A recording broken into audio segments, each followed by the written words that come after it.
This sermon, The Cruelty of Sin and the Penalty That It Cost to Rid Sin from Our Lives, was delivered on Friday evening, April 3rd, 1953, at the Brenham Tabernacle, Jeffersonville, Indiana, USA. கர்த்தராகிய இயேசு கிறிஸ்துவின் பரிசுத்த நாமத்துக்கு மகிமை உண்டாவதாக. நமது அருமை சகோதரனும் 20ஆம் நூற்றாண்டு தீர்க்கதரிசியுமான வில்லியம் மரியம் பிரென்ஹாம் அவர்களால் 1953ஆம் ஆண்டு ஏப்ரல் மாதம் 3ஆம் தேதி வெள்ளிக்கிழமை மாலையில் அமெரிக்கா, இண்டியானா, ஜெஃபர்சன்வில்லில் உள்ள பிரென்ஹாம் ஜெப கூடாரத்தில் பாவத்தின் கொடூரமும் நம்முடைய ஜீவனில் இருந்து அதை நீக்க அதற்கான தண்டனையின் கிரயமும் என்ற தலைப்பின் கீழ் கொடுக்கப்பட்ட செய்தியை இப்பொழுது தமிழாக்கத்துடன் நீங்கள் கேட்கப் போகிறீர்கள்.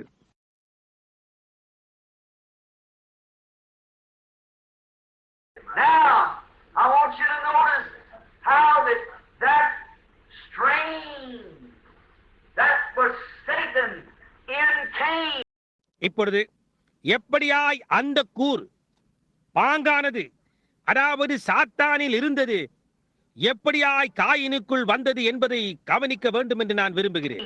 And notice that how this ought to make you feel real good. Some of you that's a pilgrim and wayfaring person.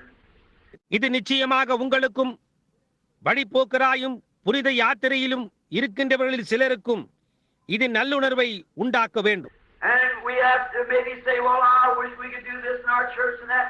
Be satisfied. Hallelujah. நம்மால் இதையும் அதையும் நம்முடைய சபையில் செய்தாய் நன்றாய் தான் இருக்கும் என்று ஒரு கால் நாம் சொல்ல வேண்டியதாய் இருக்கும். திருப்தியாயிருங்கள். அல்லேலூயா. I'd rather worship in a little room somewhere, the back alley, and have God in a cathedral with God. ஒரு பெரிய விசேஷ ஆலயத்தில் தேவன் இல்லாமல் ஆராதிப்பதை காட்டிலும் பின்பக்கத்தில் உள்ள நடைபாதையில் தேவன் இருக்க அங்கே அவரை ஆராதிப்பதையே நான் விரும்புவேன். அது உண்மை, நிச்சயமாக. He was a poor man. Notice, then he brought his offering. Cain did and laid it up on. அங்கே அவன் ஒரு ஏழை மனிதனாக இருந்தான். கவனியுங்கள். அதன் பின்னர் அவனுடைய பலியை காயின் கொண்டு வந்தான். அதை அங்கே அதன் மேல் வைத்தான். Notice, he came from the line of Satan because he expected God to receive it because it was beautiful fruits, something that he done himself. இப்பொழுது கவனியுங்கள். அவன் சாத்தானின் வழிவழியாக வந்தவன். ஏனென்றால் தேவன் அதை ஏற்றுக்கொள்ள வேண்டும் என்று அவன் எதிர்பார்த்தான். காரணம், அது ஒரு அழகான பழமாக இருந்தது. அவன் தானே செய்ததான ஏதோ காரியமாக அது இருந்தது. And so many people say, well, I belong to the certain different orders, and I give to the Red Cross, and I give to charity, I donate to churches. அநேக ஜனங்கள், நான் இந்த வித்தியாசமான ஒழுங்குகளைச் சேர்ந்தவன், நான் செஞ்சிலுவை சங்கத்துக்கு கொடுக்கிறேன், நான் தர்ம காரியங்களுக்கு கொடுக்கிறேன், நான் சபைகளுக்கு நன்கொடை அளிக்கிறேன். What about that, Brother Branham? That's all right, but except the man be born again, he will in no wise enter the kingdom. அதை குறித்து என்ன சொல்லுகிறீர்கள் சகோதரன் பிரென்ஹாம் என்று சொல்லுகிறார்கள். அதெல்லாம் சரிதான். ஆனால் ஒரு மனிதன் மறுபடியும் பிறவாவிட்டால் அவன் தேவனுடைய ராஜ்யத்தில் பிரவேசிக்க மாட்டான். Those charitable things are fine, but that's not God's provided way yet. அதை கவனியுங்கள். அந்த தர்ம காரியங்கள் எல்லாம் நல்லதுதான், இருந்தாலும் தேவனுடைய அளிக்கப்பட்ட வழி அல்ல. Cain come his own way, and many tonight are coming their own way. Coin அவனுடைய சொந்த வழியில் வந்தான். அநேகர் இன்றிரவு அவர்களுடைய சொந்த வழியில் வந்து கொண்டிருக்கின்றனர். You can't even reason it. What reasons can't even? Your reasons are not eligible. You're not eligible to reason it out. உங்களால் அதை விவாதிக்கவும் முடியாது. ஏன்? உங்களுடைய விவாதங்கள் தகுதியானவைகள் அல்ல. அதை விவாதித்து தீர்க்க நீங்கள் தகுதி வாய்ந்தவர்கள் அல்ல. If you could reason it would no more be a faith. You've got to offer it by faith. உங்களால் அதை விவாதிக்க கூடுமானால் அதற்கு பிறகு அது விசுவாசமாய் இருக்கவே முடியாது. நீங்கள் அதை விசுவாசத்தினால் தான் செலுத்த வேண்டியவர்களாய் இருக்கிறீர்கள். Now, you say, Brother Randy, you mean I have to get out there and get filled with the Holy Ghost and carry on like the rest of இப்பொழுது நீங்கள் சொல்லலாம், சகோதரன் பிரண்ணாம், நீர் என்ன சொல்லுகிறீர்? நானும் அங்கே வந்து பரிசுத்த ஆவியினால் நிரப்பப்பட்டு மற்றவர்கள் எல்லாம் செய்கின்றபடியெல்லாம் செய்ய வேண்டும் என்றார். If you expect to be with the rest of them, you do. That's all. மற்றவர்களோடு கூட நீங்கள் இருக்க வேண்டும் என்று எதிர்பார்த்தால் நீங்கள் அப்படி செய்யுங்கள். அவ்வளவுதான். ஆமையா, அவ்வளவுதான். You can take Naaman had the same thing. God told the prophet, tell him, go down and dip 7 times. நாகமானுக்கு காரியம் அதே விதமாகத்தான் இருந்தது. தேவன் தீர்க்கதரிசியிடத்தில் போய் 7 முறை முழுக வேண்டும் என்று அவனிடம் கூறு என்று சொன்னார். He said, isn't this water cleaner and better? But it was that water of Jordan.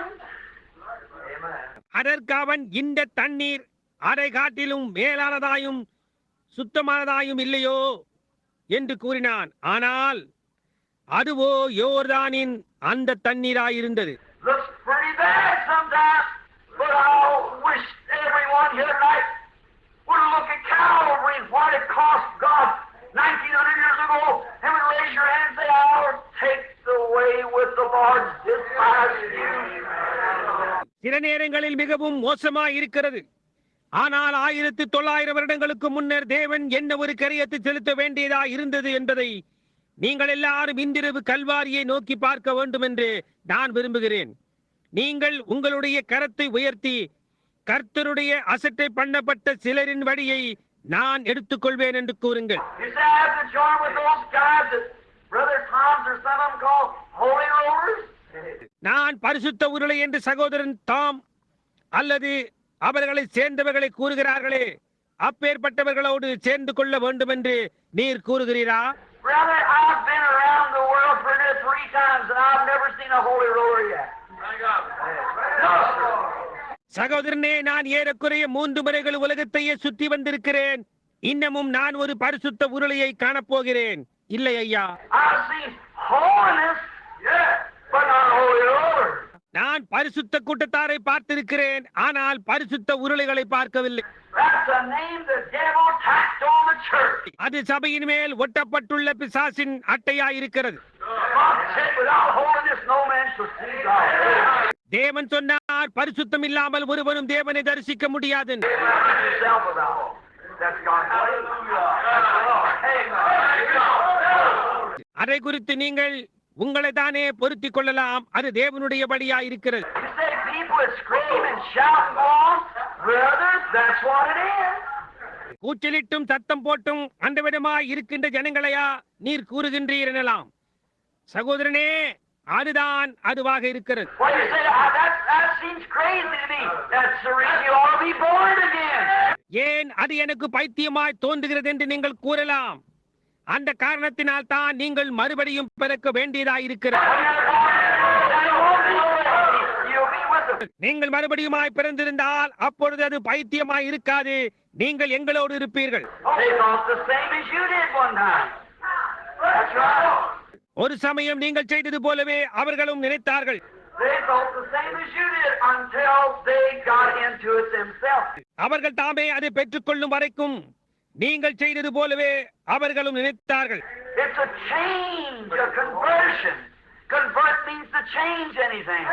அது ஒரு மாற்றமாக இருக்கிறது, ஒரு மனமாற்றமாக இருக்கிறது.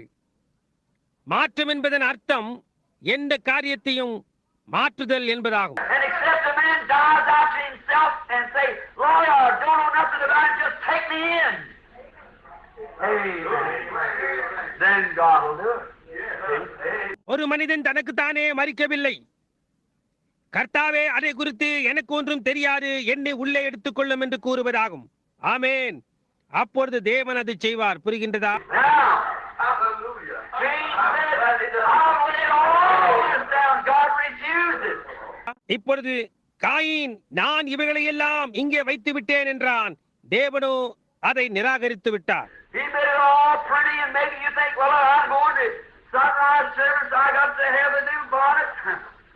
அவன் அதையெல்லாம் நன்றாய் வைத்தான். ஒருவேளை நீங்கள், நான் சூரிய உதய ஆராதனைக்கு போகிறேன், நான் புதிய தொப்பியை வாங்கியாக வேண்டும் என்று கூறலாம். A girl one time was going to sing in my meeting, and she said, Brother Branham, என்னுடைய கூட்டத்தில் ஒரு பெண் பாடப்போவதா இருந்தால் அவள் என்னிடத்தில் சகோதரன் பிரண்ணாம் Her mother washed over a wash tub to make a living.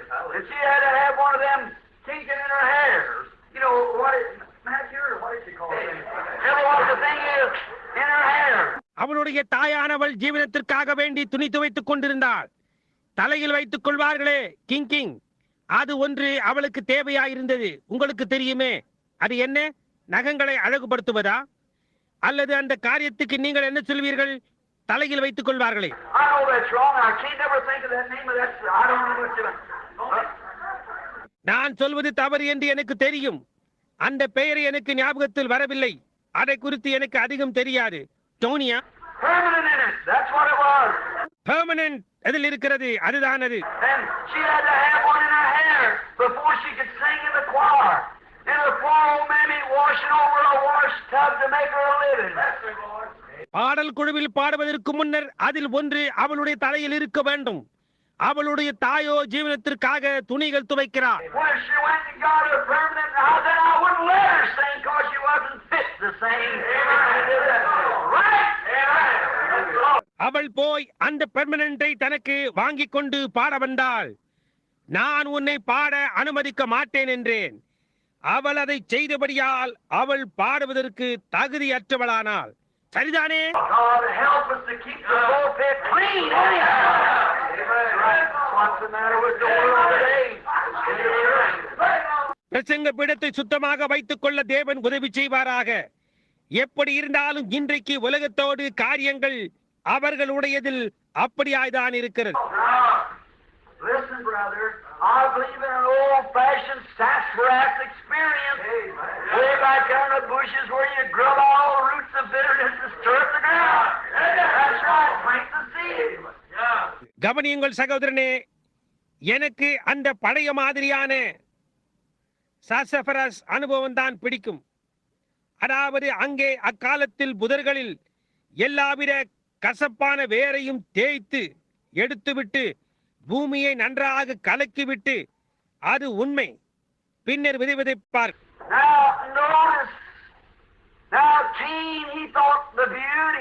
இப்பொழுது கவனியுங்கள், காயின் அந்த அழகை நினைத்தான். அவர்களோ இப்பொழுது நம்முடைய சபை, நாம் ஒரு புதிய சபையை கட்டுவோம் என்கிறார்கள். அதெல்லாம் சரிதான்.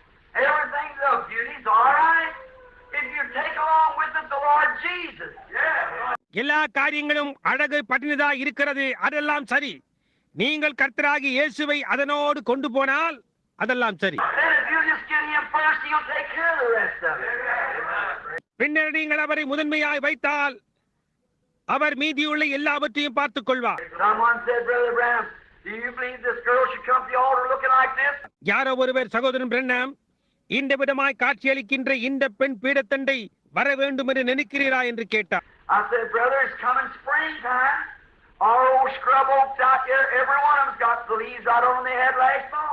நான் சொன்னேன், சகோதரனே, வந்து கொண்டிருக்கின்றது, இலை உதிர் காலமாயிருக்கிறது. இங்கே காணப்படுகின்ற அந்த காய்ந்து போன அவை எல்லாமும் அங்கே இருக்கின்ற அவை ஒவ்வொன்றும் அவைகளில் உள்ள இந்த இலைகள் எல்லாம் போன வருடம் வந்தவைகள். But we don't have to go pick the leaves off to let new leaves come on. Just let the new life come up and the old leaf drops off. ஆனால் புதிய இலைகள் வரும்படியாய் நாம் போய் அந்த இலைகளை பிடுங்கி போட வேண்டியதில்லை. புதிய ஜீவன் வரும்படியாய் அப்படியே விடும். பழைய இலைகள் தானாய் உதிர்ந்து போம் என்றேன். அது உண்மை. ஆமென். Listen, may I say this too? If the old leaves don't drop off, it shows the new life hasn't come. கவனியுங்கள், நான் இதையும் கூட சொல்வேனாக. அந்த பழைய இலைகள் கீழே விடவில்லை என்றால் அது புதிய ஜீவன் வரவில்லை என்பதை காட்டுகிறது. Don't get angry with me now. I'm talking about Jesus. இப்பொழுது என் மேல் கோபப்பட வேண்டாம். நான் இயேசுவை குறித்து பேசிக் கொண்டிருக்கிறேன். Watch what it cost our heavenly Father. Look what he did now. அதன் நிமித்தமாக நம்முடைய பரலோக பிதாவுக்கு என்ன கிரியமாயிற்று என்பதை கவனியுங்கள். அவர் இப்பொழுது என்ன செய்தார் என்று பாருங்கள். And there come Cain, and he made his offering. He worshipped. He went to church. He's just as good as the next fellow. அதோ காயின் அங்கே வந்து அவனுடைய பலியை செலுத்தினான், அவன் ஆராதித்தான், அவன் சபைக்கு சென்றான். அடுத்தவனை போன்றே இவனும் அவ்வளவு நல்லவனாயிருந்தான். Esau was the same. ஏசா அவ்வண்ணமாகவே இருந்தான். Esau in his character was a better man than Jacob. More of a gentleman. ஏசா அவனுடைய குணநலன்களில் யாக்கோபை காட்டிலும் மேலான ஒருவனாயிருந்தான், ஒரு கண்ணியமானவனாயிருந்தான். He loved his father, the things that he done, but God chose Jacob. அவனுடைய தகப்பனை அவன் செய்த காரியங்களையும் நேசித்தான். ஆனால் தேவனோ யாக்கோபை தெரிந்து கொண்டார். Notice now when Abel comes to make his offering, well, it was quite a difference when Abel comes. இப்பொழுது கவனியுங்கள், ஆபேல் தன்னுடைய பலியை செலுத்த வரும்பொழுது அது முற்றிலும் ஒரு வித்தியாசமானதாய் ஆபேல் வரும்போது இருந்தது. Here comes Abel. He didn't work. He didn't try to find the biggest church in town to go to. He didn't try to find the nicest bunch of people to associate with. Amen. இதோ வருகிறான் ஆபேல். அவன் வேலையொன்றும் செய்யவில்லை. தான் பங்கு பெறுவதற்காக நகரத்தில் உள்ள பெரிய சபையை கண்டுபிடிக்க முயற்சிக்கவில்லை. கலந்து கொள்ள மிக அருமையான கூட்டம் எங்கு இருக்கிறது என்று அவன் கண்டுபிடிக்க முயற்சிக்கவில்லை. ஆமென். He just took something that he had and come on. அவனிடத்தில் இருந்த ஏதோ ஒன்றை எடுத்துக்கொண்டு வந்தான். That's all. He was a sheep herder. அவ்வளவுதான். ஒரு ஆட்டு மந்தையை மேய்ப்பவனாக இருந்தான். So he just reached over and got a lamb and tied. I suppose they didn't have any hemp in that day, so he must have got a grapevine, just wrapped it around his neck. எனவே தன் கரத்தை நீட்டி ஒரு செம்மறி ஆட்டுக்குட்டியை பிடித்து கொண்டு வந்து கட்டினான். அந்த நாட்களில் அவர்களுக்கு கயிறுகள், துணி கரைகள் இருந்திருக்காது என நினைக்கிறேன். எனவே திராட்சை கொடியை கொண்டு வந்து அதன் கழுத்திலே சுற்றி இருந்த வண்ணமாக இழுத்து கொண்டு வந்தான். But what did it speak of? They led him to Calvary. He was the lamb. ஆனால் அது எதை பாவனையாய் பேசுகிறது? அவர்கள் அவரை கல்வாரிக்கு கொண்டு போனார்கள். அவர்தான் செம்மறி ஆட்டுக்குட்டி. But why was he born in a barn? For lambs are not born in houses, they're born in barns. அவர் ஏன் ஒரு தொழுவத்தில் பிறக்க வேண்டும்? ஆட்டுக்குட்டிகள் வீடுகளில் பிறப்பதே இல்லை, அவைகள் தொழுவத்தில் பிறக்கின்றன. And they led to the slaughter like a lamb. And they led him away, leading him up Calvary. ஒரு ஆட்டுக்குட்டியை போன்று அடிக்கப்படுவதற்கு அவர்கள் வழிநடத்திக் கொண்டு சென்றனர். அவர்கள் அவரை புறம்பே கொண்டு போனார்கள். அவரை கல்வாரிக்கு மேலே வழிநடத்திக் கொண்டு போனார்கள். He was God's lamb. From the foundation of the world. அவர் உலக தோற்றம் முதற்கொண்டு தேவனுடைய ஆட்டுக்குட்டியாய் இருந்தார். ஆமென். When I think of it, there comes Abel's little lamb. There comes God's lamb. நான் அதை நினைக்கையில் அதோ வருகிறது ஆபேலின் சிறிய ஆட்டுக்குட்டி, அதோ வருகிறது தேவனுடைய ஆட்டுக்குட்டி. When I think of it, my heart just turns over and over. நான் அதை குறித்து நினைக்கையில் உண்டு இருதயம் அப்படியே மேலும் மேலும் புரளுகிறது. I think me a poor, unworthy, ungodly sinner dying without God, without Christ, in the world without hope. நான் சிந்தித்து பார்க்கும்போது நான் ஒரு ஏழை, தகுதியற்றவன், தேவபக்தியற்ற பாவி, தேவன் இல்லாமல், கிறிஸ்து இல்லாமல் எந்த நம்பிக்கை இல்லாதவனாக இந்த உலகத்தில் மரித்துக் கொண்டிருக்கிறேன். In the due season, Christ died my sin, the beautiful one, and became despised and rejected that I might be accepted in His sight. And my sin. அவருடைய பார்வையில் நான் ஏற்றுக்கொள்ளப்படும்படியாக அழகான ஒன்று அசட்டை செய்யப்பட்டதும் புறக்கணிக்கப்பட்டதுமாகி ஏற்ற காலத்திலே என் பதிலியாக கிறிஸ்து மரித்தார், எனக்கு பதிலியாக. Oh, I just can't get over it. I just can't imagine how He could do that for me. Who was I? ஓ, என்னால் அதை தாண்டி போக முடியவில்லை. அவர் எப்படி அதை எனக்காக செய்ய முடியும்? என்னால் யூகித்து பார்க்கவே முடியவில்லை. நான் யார்? Then you say, did He do it for you? Yes. அப்படி இருந்தும் நீங்கள் அவர் அதை உனக்கு செய்தாரா என்கிறீர்கள். ஆம். The Holy Spirit come hunting me up one day and said He did it for you, and I believed Him. I believed Him. Yes, sir. ஒரு நாள் பரிசுத்த ஆவியானவர் என்னை தேடி கண்டுபிடித்து அவர் அதை எனக்காக செய்தார் என்று கூறினார். நான் அவரை விசுவாசித்தேன். நான் அவரை விசுவாசித்தேன். ஆமை. I accepted him and I found it was so. நான் அவரை ஏற்றுக்கொண்டு காரியம் அப்படியாய்த்தான் இருக்கிறது என்று கண்டறிந்தேன். No matter what the people said they were fanatics or whatever they was, I believe God and he done just what he said. அவர்கள் மத வைராக்கியம் உள்ளவர்கள் அல்லது அவர்கள் என்னவாக இருக்கிறார்கள் என்று ஜனங்கள் கூறியிருந்தாலும் சரி, அக்கறை இல்லை. நான் தேவனை விசுவாசித்தேன். அவர் என்ன கூறினாரோ அதையே அவர் செய்தார். I'm seeing little Abel. Watch now. என்னால் சிறிய ஆபேலை பார்க்க முடிகின்றது. இப்பொழுது கவனியுங்கள். I can see Abel go and get this little grapevine, reach out and get a little male lamb, first from the old mother yowl, wrap this vine around his neck. Here he comes dragging him. ஆபேல் போய் சிறிய திராட்சை கொடியை கொண்டு வந்து கை நீட்டி ஒரு ஆண் செம்மறியாட்டு குட்டியை தாயின் முதலீற்றை பிடித்து கழுத்தில் இந்த கொடியை சுற்றி இதோ அதை இழுத்துக் கொண்டு வருகிறது என்னால் காண முடிகின்றது. Not much beauty to that, is there? Pulling him up there. அங்கே அதை பார்ப்பதற்கு அழகு ஏதும் இல்லை இருக்கிறதா? அது வரையிலுமாய் அதை இழுத்துக் கொண்டு வருகிறான். Then he got him up to a big rock laying there at the east end of the gate. பின்னர் அதை ஒரு பாறை அண்டை கொண்டு போய் அந்த கிழக்கு கோடி வாசல் அண்டையில் கிடத்தினார். Now notice, Cain had probably toiled all year to make the best of crop that he could. Thought he could please God by that. இப்பொழுது கவனியுங்கள். காயின் ஒரு கால் வருஷம் முழுவதுமாக கஷ்டப்பட்டு அவனால் முடிந்த ஒரு மேலான விளைச்சலை செய்து தேவன் அதில் பிரியமாய் இருப்பார் என்று கருதி கொண்டு வந்தார். And many people say, I'm going to quit lying. I'm going to quit stealing. I'll quit smoking. I'll turn to a better class of people. I'll get in some society. அநேக ஜனங்கள் நான் பொய் சொல்லுவதை விட்டுவிட போகிறேன், நான் திருடுவதை விட்டுவிட போகிறேன், புகைப்பதை நான் விட்டுவிட போகிறேன், நான் ஒரு நல்ல தரமான ஜனமாய் மாறப்போகிறேன், நான் ஒரு நல்ல சமுதாயத்துக்குள்ளாக போகிறேன் என்று கூறுகிறார்கள். God don't care about your turning a new page. He wants you to turn your heart to Christ and let Him make out of you. இதோ அது இருக்கிறது. நீங்கள் புதிய பக்கத்தை திருப்ப போகிறதை குறித்து தேவனுக்கு அக்கறை இல்லை. உங்களுடைய இருதயத்தை கிறிஸ்துவின் பக்கமாக திருப்பி அவர் உங்களை மாற்றும்படி அனுமதிப்பதை அவர் விரும்புகிறார். Not what you can do, it's not by good works we're saved, but by His mercy. உன்னால் என்ன செய்ய முடியும் என்பதை அல்ல, நற்கிரியைகளினால் நாம் ரட்சிக்கப்படுவது இல்லை, ஆனால் அவருடைய கிருபையினாலே நாம் வாங்கப்படுகிறோம். Not by works lest any man should boast. எந்த மனுஷனும் பெருமை பாராட்டாதபடி அது கிரியையினால் அல்ல. For we are God's because it isn't what I am. It isn't what I do myself. It's what Christ in God has did for me.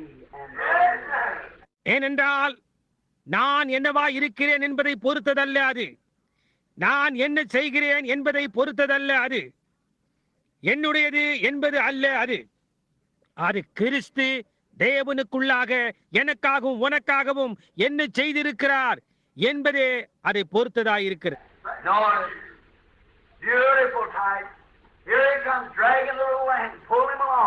கவனியுங்கள், அழகான பாவனை. அந்த சிறிய ஆட்டுக்குட்டியை இழுத்துக்கொண்டு இதோ அவன் வருகிறான், வழியெல்லாம் அதை இழுத்துக் கொண்டு வருகிறான்.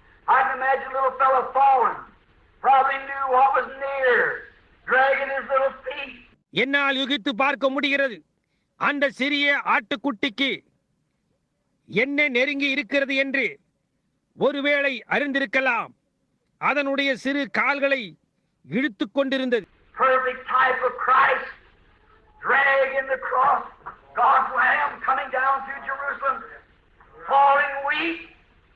கிறிஸ்து சிலுவையை தூக்கிக் கொண்டு தள்ளாடி கொண்டு தேவனுடைய ஆட்டுக்குட்டியானது எருசலேமின் ஊடாக விழுந்து கொண்டும் பலவீனமாயும் வந்து கொண்டு இருந்ததற்கு இது ஒரு பாவனையாயிருந்தது. இதோ அந்த ஆட்டுக்குட்டியானது சத்தமிட்டுக் கொண்டே வந்தது.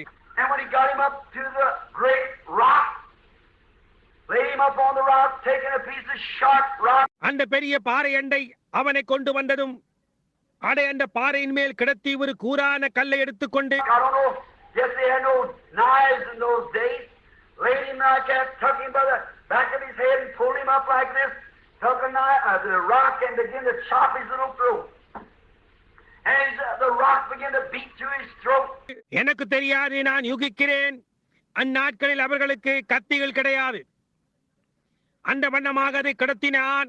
அதன் பின் கழுத்து பிடித்து இந்த விதமாக இழுத்து அந்த கல்லை எடுத்து அதனுடைய தொண்டையை வெட்டத் துவங்கினான்.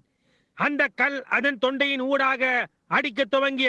On that rock died the lamb, bleeding, bleeding, blood splashing, his little arteries cut, the blood flying all over his little white wool become bathed red there with blood.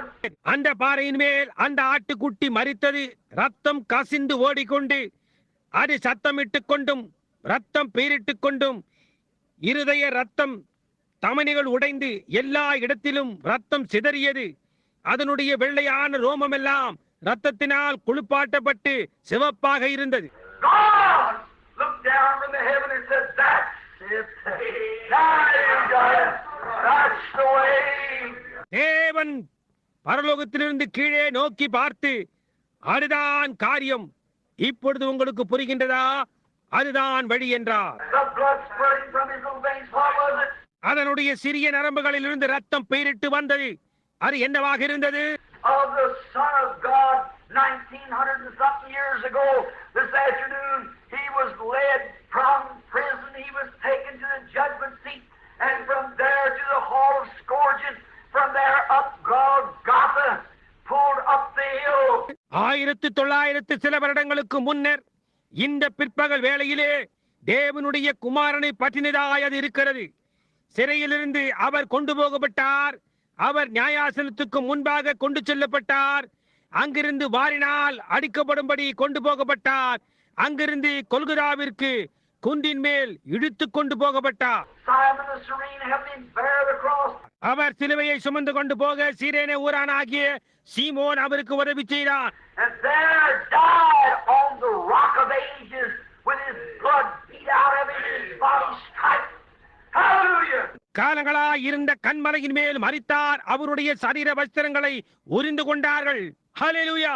Great big old gods of mocking soldiers spit upon his face and he said, "If my kingdom was in this world, I'd ask my Father, he'd give me legions of angels that would come and fight me. But this is not my kingdom. When thy kingdom comes, thy will be done. It will be very soon." பரிகாசம் செய்த சேவகர்கள் பெரிய வாயில் இருந்த எச்சலை அவருடைய முகத்தின் மேல் உமிழ்ந்தனர். அவரோ, என் ராஜ்யம் இவ்வுலகத்துக்குரியதானால் நான் பிதாவை வேண்டிக் கொள்வேன், அவர் 12 லேகியோன்களுக்கும் அதிகமான தூதர்கள் வந்து எனக்காக போராடுவார்கள். ஆனால் இது என்னுடைய ராஜ்யம் அல்ல என்றார்.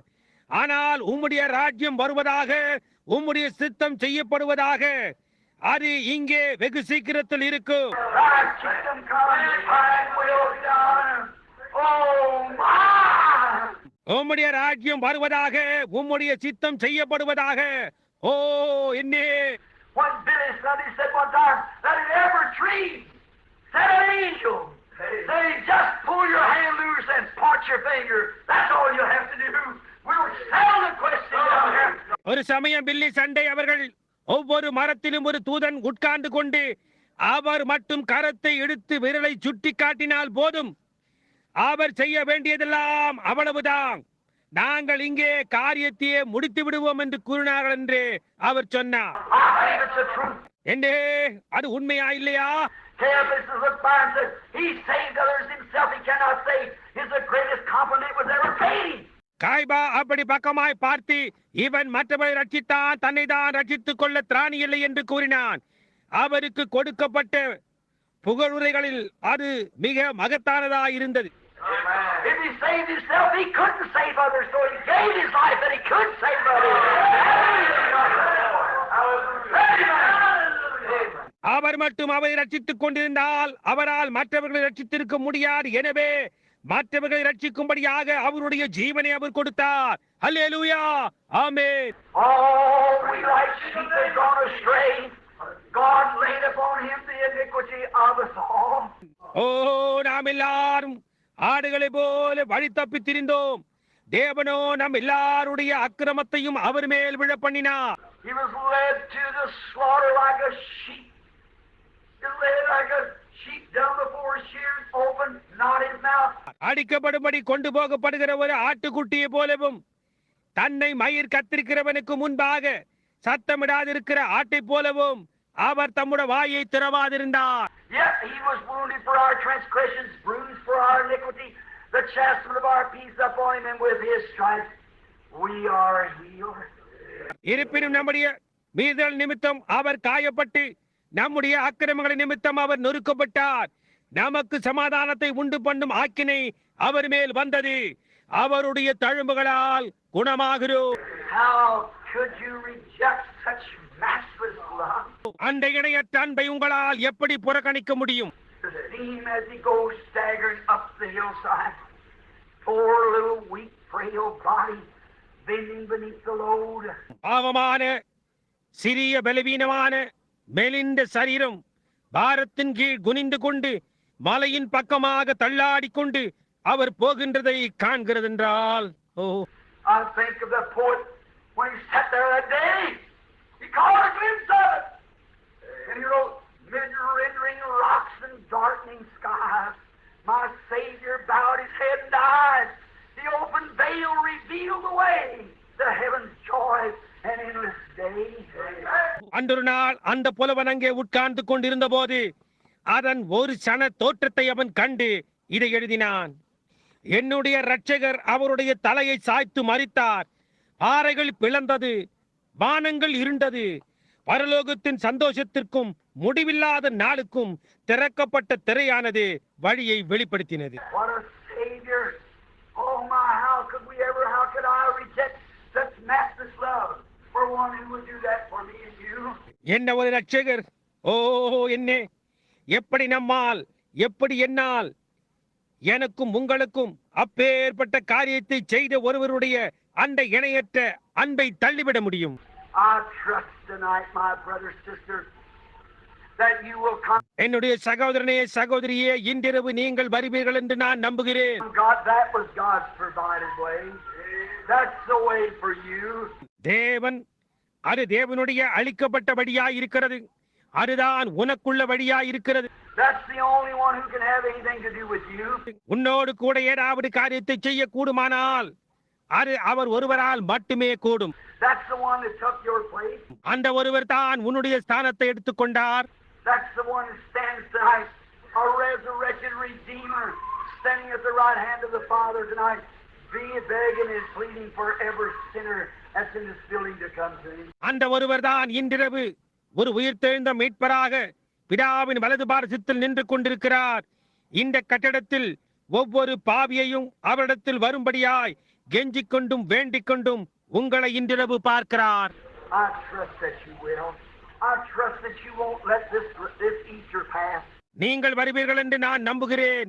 இந்த ஈஸ்டர் கடந்து போகும்படியாய் விட மாட்டீர்கள் என்று நான் நம்புகிறேன். Dear friends, we're at the end of the road. I believe we are with all my heart.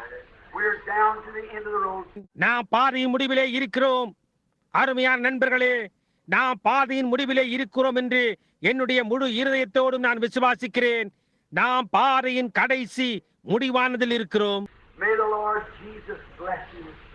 May he make you a new creature in him tonight is my prayer. May he lead you. கர்த்தர் தாமே உங்களை ஆசீர்வதிப்பாராக. இன்றிரவு அவர் உங்களை அவருக்குள்ளாக ஒரு புது சிருஷ்டியாய் ஆக்க வேண்டும் என்பதே என்னுடைய ஜெபமாய் இருக்கிறது. அவர் தாமே உங்களை வழிநடத்துவாராக. One time there was an old blind man in the Bible by the name of Bartimaeus. ஒரு சமயம் அங்கே ஒரு வயதான குருடான மனிதன் பெயர் பார்த்திமே என்பவன் இருந்தான் என்று வேதத்தில் பார்க்கிறோம். Old blind Bartimaeus. He had two little doves, we're told by history. வயதான பார்த்திமேயுக்கு 2 புறாக்கள் இருந்ததாம். சரித்திரத்தில் அவ்வாறு கூறப்பட்டிருக்கிறது. That these little doves used to set out and do little tumbles over one another, and the people would hold his cup, and then when the people would come by, they'd watch these little turtle doves do little tumbles, and they'd drop in coins for the old blind beggar. இந்த சிறிய புறாக்கள் அவருக்கு முன்பாக ஒன்றுக்கொன்று சில பல்டிகளை போடும். அதை பார்க்கிற ஜனங்களிடத்தில் அவன் கிண்ணத்தை நீட்டுவான். அந்த பக்கமாய் போகிற ஜனங்கள் நின்று அதை பார்த்து அந்த வயதான குருட்டு பிச்சைக்காரனுக்கு காசுகளை போடுவார்கள். He's a married man, had a little girl. He'd never seen a little girl in his life. அவனுக்கு திருமணமாகி ஒரு சிறு பெண் குழந்தை இருந்தால் அவனுடைய ஜீவியத்தில் அந்த பெண் குழந்தையை அவன் பார்த்ததே இல்லை. He's about 12, 14 years old at the stage that we're fixing to enter to his life now. அவளுக்கு சுமார் 12-14 வயது இருக்கும் அந்த கட்டத்தில் நாம் இப்பொழுது அவனுடைய ஜீவியத்துக்குள் பிரவேசிக்கிறோம்.